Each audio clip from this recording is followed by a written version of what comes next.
तो भाई बहनों, प्रेज द लॉर्ड सभी को। यीशु सहाय जय मसीह की प्रेज द लॉर्ड। जैसे हमने आपसे अपने जीवन की पिछली 2007, 2008, 2009 में प्रभु की योजना के बारे में प्रकट किया, तो आपने देखा कि कैसे 10th में प्रभु ने मुझे आगे बढ़ाया आत्मिक जीवन में, बड़े लोगों के सामने उठाया जो अपने आप पे, अपने कर्मों पे घमंड रखते थे, अपने बोली वचनों पे घमंड करते थे। प्रभु ने उनके सामने मुझको, जो कुछ भी नहीं जानता था, उसको ऊंचा उठाया।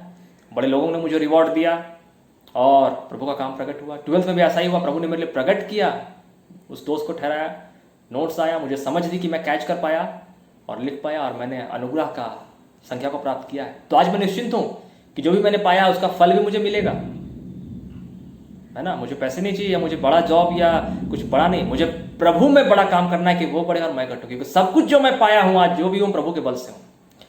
और उसके बाद 2008 की घटना भी मैंने आपको पिछली वीडियो में बताई है।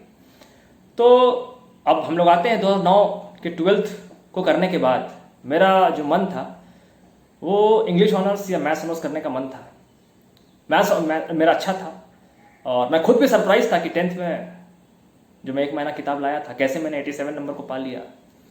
और क्योंकि मैथ्स के प्रति मुझे बहुत ज़्यादा चिंता थी और मैथ्स के लिए मैं बहुत ज़्यादा प्रार्थना कर रहा था 10th में कि प्रभु उसमें कर दीजिएगा। मैं तो सोच रहा था कि मुझे 40 पार नहीं आएगा, लेकिन 87 मैंने लाया। तो जो भी मैंने समझ प्राप्त की थी उससे मैं क्या करता था, मैं थ्योरम को एक्सपेंड करता था, लिख देता था, चाहे आंसर मेरा आए नहीं आए, मैं एक्सपेंड करता था, इसमें बिलीव करता था, नंबरों को मैं पाया करता था। इस प्रकार से मेरा 10th 12th अच्छा गया। तो मेरा ध्यान था कि मैथ्स ऑनर्स अब नहीं मिलता था, इंग्लिश ऑनर्स। परंतु चूंकि मेरी मम्मी अकस्मात गुजर गई थी और बड़ी वाली दीदी घर को संभाल रही थी और मझली दीदी इंजीनियरिंग कर रही थी, तो मेरे घर वालों का मानना था कि लोग क्या कहेंगे, तो मुझसे बड़ी दीदी इंजीनियरिंग कर रही है, तो मेरे दीदी लोग ने भी कहा कि हम लोग भाई को भी इंजीनियरिंग करवाएंगे।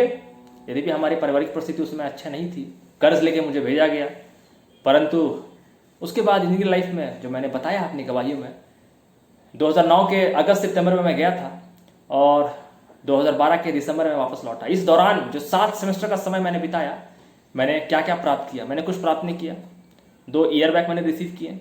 एक लड़की से मैंने रिलेशनशिप फ़ोन पे बनाया, फ़ोन रिलेशनशिप, जो इलाहाबाद में पढ़ा करती थी और मेरी एक कज़न सिस्टर की दोस्त हुआ करती थी।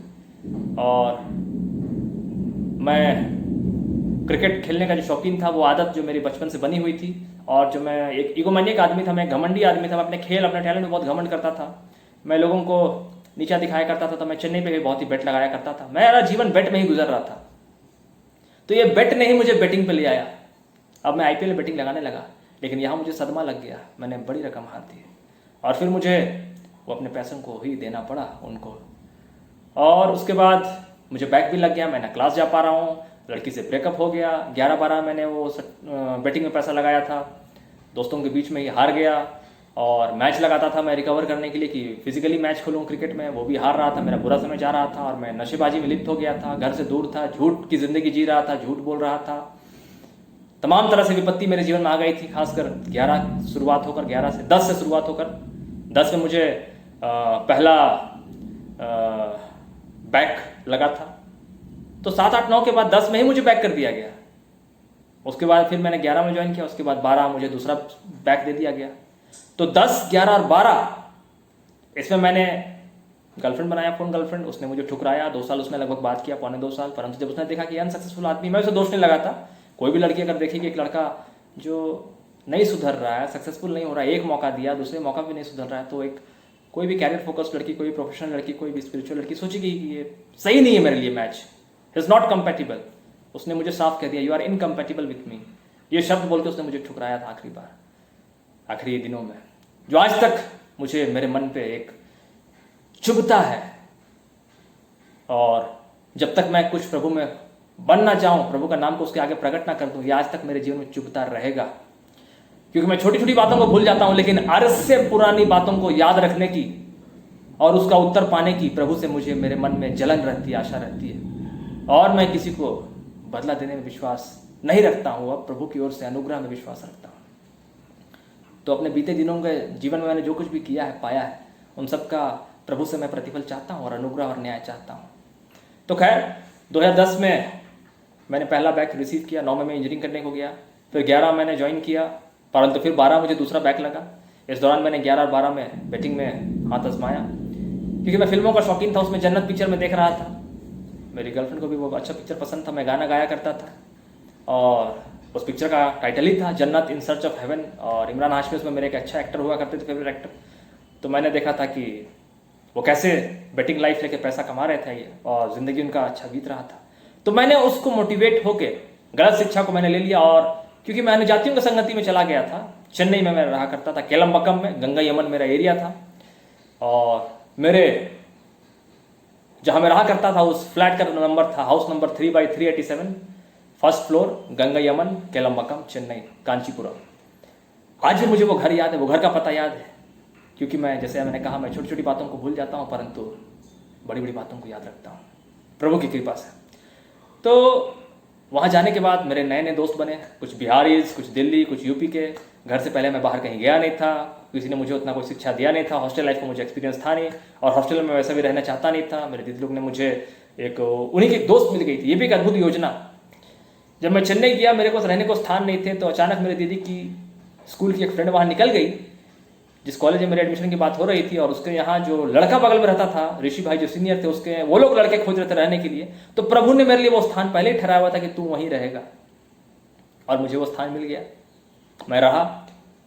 परंतु उस कॉलेज में मेरा एडमिशन नहीं हुआ उसके बाद, क्योंकि अगर उस कॉलेज में मुझे एडमिशन हुआ होता तो वहाँ पे अटेंडेंस का कोई चक्कर नहीं था। वहाँ नॉर्थ इंडियंस लोग मेजोरिटी में पढ़ते थे, वहाँ हिंदी भाषी लोग ज़्यादा पढ़ते थे, साउथ के कम पढ़ते थे, और वहाँ पे अटेंडेंस शायद पैसा से मेकअप होता था।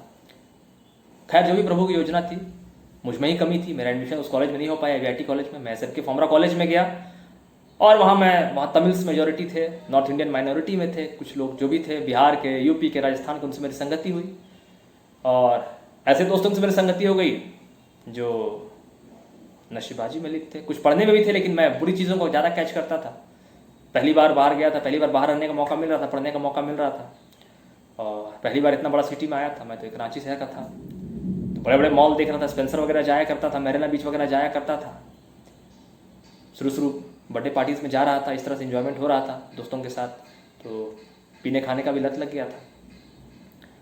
तो ये मेरे लिए 9 से 12 एक सेटबैक साल रहा, जो 3.5 साल मेरे लिए रहा। 7 सेमेस्टर का काल, मुझे 2 ईयर बैक सेटबैक मिले। 2010 में एक लड़की ने पहली बार प्रपोजल एक्सेप्ट किया, उसके पहले कभी एक्सेप्ट नहीं हुआ, सामने सब ने रिजेक्ट किया, लेकिन फ़ोन पे एक्सेप्ट किया। ये भी एक अद्भुत योजना थी प्रभु की, क्योंकि हो सकता है कि मुझे सामने देखा जाता था, किसने मुझे एक्सेप्ट नहीं किया होता, मैं इस काबिल था नहीं, परंतु ये फ़ोन ने मुझे उलझाए रखा, शैतान ने मुझे फंसाया, शैतान मुझे गिराना चाहता था, फिर भी प्रभु ने होने दिया मेरे जीवन में, क्योंकि शैतान तो मुझे बर्बाद करना चाह रहा था, लेकिन प्रभु के हाथों में, प्रभु के अनुग्रह मेरे लिए एक अद्भुत योजना थी। उन्होंने मेरे लिए एक अद्भुत योजना बना के रखी थी, जो शैतान भी नहीं जानता था। जैसे यीशु मसीह को शैतान जो मरवा रहा था क्रूस पे, वो परमेश्वर की योजना थी कि उसी के द्वारा, उस क्रूस मृत्यु के द्वारा अन्य जाति पहले उद्धार पे, फिर इजरायली। तो वो मेरे उद्धार के लिए ही प्रभु ने होने दिया। जितने भी बुरी संगति में पड़ रहा था, प्रभु ने मुझे उसमें रोक टाक नहीं किया, प्रभु ने उसमें मुझे दर्शन नहीं दिया, बुलाहट नहीं दिया। मुझे खाने पीने का लत लगा, खेलने के लिए मुझे दोस्त यार मिल गए, मैं मैच लगाने लगा, मैं क्लास बंक करने लगा, और 2 बैग रिसीव की मैंने, 2 ईयर बैग। आखिर में 2012 में मैं बुरी तरह से फंस गया। इसी साल लड़की ने मुझे छोड़ दिया, ब्रेकअप कर लिया, सट्टेबाजी मैंने अच्छा खासा अमाउंट खो दिया, और मैंने अपना हिम्मत, जो उम्मीद थी, वो खो दिया था। फिर भी मेरे मन में, मेरे हृदय में मरने की भावनाएं नहीं आती थी। बहुत लोग कहते थे अब तुम क्या करेगा, मेरे मन में आती थी अब तो मुझे मरना चाहिए, मर जाना चाहिए, मैं तो किसी को मुंह दिखाने काबिल न रहा। मैंने अपने घर के साथ, घर वालों के साथ छल किया है, धोखा दिया है। फिर भी मेरे अंदर पछतावा था, लेकिन सच्चा पछतावा नहीं था, और मुझे यही टेंशन था कि अगले साल मैं क्या करूँगा, क्या मैं कोई फेक सर्टिफिकेट बनाऊंगा। कुछ मेरे दोस्त फेक सर्टिफिकेट बना रहे थे, उसके बल पर नौकरी करने वाले थे, मुझे भी उकसा रहे थे, या मैं घर से छिपा रखूंगा इस बात को। कॉल सेंटर में मुझे काम मिल सकता था, इंग्लिश अच्छा था थोड़ा बहुत, या हिंदी भाषा में भी इंग्लिश मिलता है, इंग्लिश भाषा में मिलता है, हिंदी भाषा के भी कॉल सेंटर्स होते हैं। 12-15 हज़ार के एक सीनियर लोग काम करते थे, वहाँ भी काम, मैं क्या छिपाए रखूंगा, ये तमाम बातें मेरे मन में थी। या मैं अब घर नहीं जाऊंगा, इस बात को हमेशा के लिए गुप्त रखूंगा। इसी बीच अंत की बात हो रही थी, चर्चाओं में थी 2012 पिक्चर, तो मेरे दीदी लोग भी थोड़ा घबराई हुई होगी। तो उन लोग का इमीडिएट ये था कि मुझे आ जाना है, चेन्नई से मुझे निकल जाना है 21-22 तारीख तक, क्योंकि 21 या 22 को, शायद 21-22 को end of the world last day कहा जा रहा था। मुझे आज भी याद है 21 दिसंबर 2012, इसके बाद का कैलेंडर नहीं था मायान कैलेंडर में। तो ऐसा मुझे एहसास हुआ है मन में कि मेरे दीदी लोग ने उस खास दिन, जो वो लोग शायद विश्वास करती थी, उसके चक्कर में ही मुझे बुलाया था, और मैं नहीं आ रहा था, क्योंकि उसके पिछले साल ही मैं नहीं आया था 2011 क्रिसमस में, क्योंकि मैं इन सब विपत्तियों से घिरा हुआ था। तो मैं बहाने मार रहा था, परंतु आखिर में जब 16 से 20 दिसंबर जब मेरी दीदी लोग ने बहुत ही फोर्स किया और मेरी पंजाब वाली दीदी बोली कि मैं भी आ रही हूँ, तुम आओ, मेरा डिग्री खत्म हो गया, मैं काम करती हूँ, मैं आ रही हूँ, तो तुम तो अभी तुम्हारा लास्ट सेमेस्टर होगा, छुट्टी होगा, उसके बाद प्रेजेंटेशन होगा, ये सब होगा, तो आ ही सकते हो। तो मैं नकार नहीं पाया, फिर मुझे आना पड़ा। फिर एक दोस्त के साथ मैं आया, टिकट को शेयर करके करंट टिकट मैंने लिया, और 22 दिसंबर 2012 को मैंने चेन्नई छोड़ा। उसके बाद फिर कभी मैं चेन्नई नहीं गया। इसके बाद मैं दोबारा गया हूँ तमिलनाडु, वेल्लोर, लेकिन एक योजना के निमित्त। प्रभु ने चेन्नई से निकाला एक योजना के निमित्त, चेन्नई भेजा एक योजना के निमित्त, और वापस जब तमिलनाडु गया, मैं एंटर किया हूँ वेल्लोर 2 साल पहले, उसको मैं बताऊंगा आगे वाले वीडियोस में। वहां भी प्रभु ने एक योजना प्रकट किया, अद्भुत योजना। तो मैं इन सब आशीष के काबिल नहीं था, लेकिन प्रभु ने अब्राहम के वंश से जो वाचा बांधी थी कि हे मेरे दास याकूब, हे इज़राइल, हे अब्राहम के वंश, मैं तेरे नाती पोतों पर अपने अनुग्रह के द्वारा आशीष बरसाऊंगा, चाहे वो पूरब में, पश्चिम में, उत्तर दक्षिण में, मैं उनको इकट्ठा करूंगा। और आज प्रभु मुझे को इकट्ठा किए हैं, तो मेरे द्वारा प्रभु इस्तेमाल करके औरों को भी इकट्ठा करेंगे, पहला पिछलों को। तो यह 9 से 12, 9 में 12th पास करने के बाद 10 में ईयर बैक, पहला 11th में बेटिंग लाइफ में एंट्री, क्रिकेट मैचेस लगाना, गर्लफ्रेंड लाइफ में इन्वॉल्व रहना, बंकिंग करना, 12th में दोबारा से ईयर बैक प्राप्त करना, और अपने उस फीस पैसा को गलत चीज़ों के लिए इस्तेमाल करना, और बहुत से नशेबाजी में मैं लिप्त हो गया था। और आखिर में मेरे पास कोई चारा नहीं था, मरने का मन तो करता था, परंतु मुझे कभी भी मौत की हिम्मत नहीं थी, क्योंकि मैं डरता था कि मुझे मरने के बाद क्या होगा। क्योंकि मैं जब मौत की सोचता था तो मुझे याद आता था ईश्वर, शैतान, हो सकता है स्वर्ग नरक में, उतना विश्वास नहीं करता था, लेकिन मेरे मन में था कि जीवन का क्या मकसद है, कुछ तो होता होगा।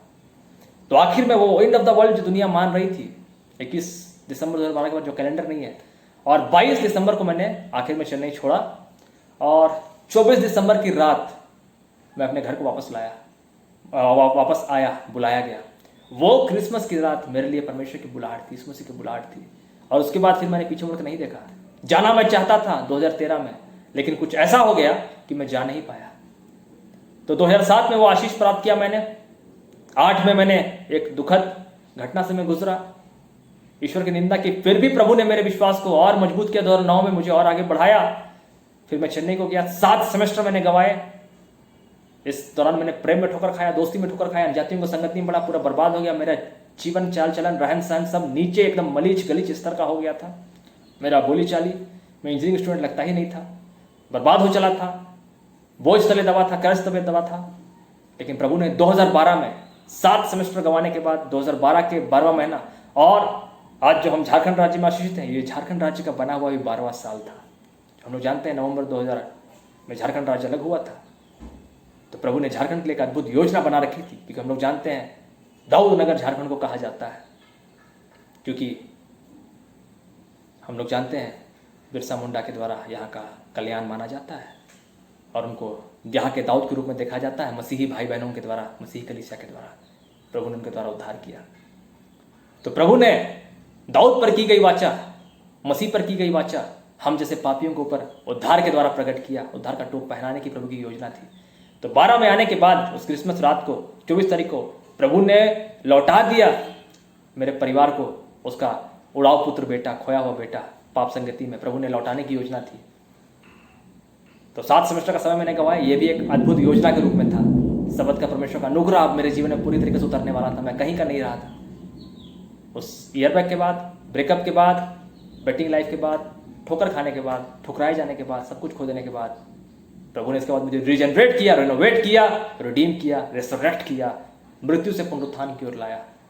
इस बातों को मैं आने वाले वीडियोस में बताऊंगा कि इसके बाद क्या हुआ और कैसे प्रभु ने मुझे रोका कि दोबारा फिर कभी मैं चेन्नई नहीं जा पाया। और जब दोबारा गया तो वेल्लोर गया 2 साल पहले, उसमें भी प्रभु का एक चिन्ह था जो वो प्रकट कर रहे थे कि हाँ, अंत के दिन में हम लोग प्रवेश कर चुके हैं और वो दिन आ चुका है। तो हर एक सुनने वाला इस मैसेज के द्वारा, चाहे आप कितना भी अच्छे दिन और बुरे दिन को पाए हो, और कितना भी आप ठुकराए गए हो, ठोकर खाए हो, बड़े बड़े लोगों ने आपको ठुकराया हो, चाहे वो आज सफलता प्राप्त लोग हों, हमें किसी से जलना नहीं है, किसी के प्रति क्रोध नहीं रखना है, किसी को बदला नहीं देना है, उस प्रभु भरोसा करना है, उसके यहाँ किसी का न्याय नहीं है। बुलाए हुए सभी, चुने हुए थोड़े हैं। आप चाहे पाप ऐसा क्यों, चाहे आपके पाप लाल रंग के हो, काले और बनी रंग के, जैसा वचन कहता है, वह आपको हिम के समान, ऊन के समान उजला कर देगा, श्वेत कर देगा। और प्रभु ने किया भी। इसके बाद मैं बताऊंगा क्या हुआ, कैसे अद्भुत घटना हुई और कैसे मैं आज भला चंगा, आज जो मेरी वचन से जो सामर्थ्य की बातें निकल रही है प्रभु की ओर से है। यद्यपि आज भी मैं पूरी तरीके से पवित्र ना हो पाया हूं, ये नहीं कि पूरी तरह से पा चुका हूं, परंतु हाँ, मसीह के सहभागिता में निशानी की ओर बढ़ रहा हूं। अब मैं पीछे ना मुड़ूंगा लूत की पत्नी की ओर, क्योंकि प्रभु ने मुझे विनाश से छुड़ा लिया है, सदम उमरा से निकाल लिया है। उस दिन 22 तारीख को निकाला जाना, जो दुनिया पे डर से लोग अपने अपने घरों में अपने अपने प्रियजनों को बुला रहे थे। तो मुझे ऐसा मानना है, मुझे ऐसा प्रभु ने मन में डाला है कि उस खास दिन को सोचकर ही घर वाले मुझे दबाव बना रहे थे और उन्होंने मुझे बुलाया। और वो मेरे लिए प्रतीक है कि दुनिया जो अंत जो विनाश होने वाला है, वहां से प्रभु ने मुझे पाप के देश से निकाल लाया। और इसीलिए जब जो विनाश दुनिया पे आने वाला है अंत के दिन, प्रकाशित वाक्य के तुरही जो आने वाले सालों में निश्चित है कि फूकी जाएगी, वो दिन प्रभु जानता है। प्रभु मुझे, चाहे मैं मरूं चाहे जीऊं, मेरी आत्मा प्रभु में सुरक्षित रहेगी, मेरा प्राण, ये मुझे भरोसा है कि उसने मुझे छुड़ाया है और अद्भुत कार्य किए हैं मेरे जीवन में। तो हर एक सुनने वाला, चाहे वो कितना ही पापी हो, निराश ना हो, हताश ना हो, अपने आप को परमेश्वर के हाथों में सौंपे और उसकी ब्लेसिंग को रिसीव करे। आज ही आपके लिए उद्धार का दिन है, आज ही विश्वास करें। प्रभु के आने वाले साल में, आने वाले दिनों में आपके लिए एक अद्भुत योजना है। चाहे आपका साल, ये साल लॉकडाउन हो, कितना भी आप निराश हो रहे हो, हताश हो रहे हो, चिंता ना करें। विपत्ति तो संसार के लिए, दुष्टों के लिए, परंतु प्रभु के लोगों के लिए तो एक अच्छा मौका है कि वो प्रभु के निकट आए, उसको खोजें, पश्चाताप करें और प्रभु के उद्धार को, आशीष को रिसीव करें। तो हर एक सुनने वाला बहुतायत की आशीष परिवार संग प्राप्त करें और औरों से भी शेयर करें और हमारे चैनल को, हमारे वीडियोस को देखें और सब्सक्राइब करें, लाइक करें और प्रभु को महिमा, स्तुति और धन्यवाद और आदर सत्कार सब कुछ देवें। आमीन।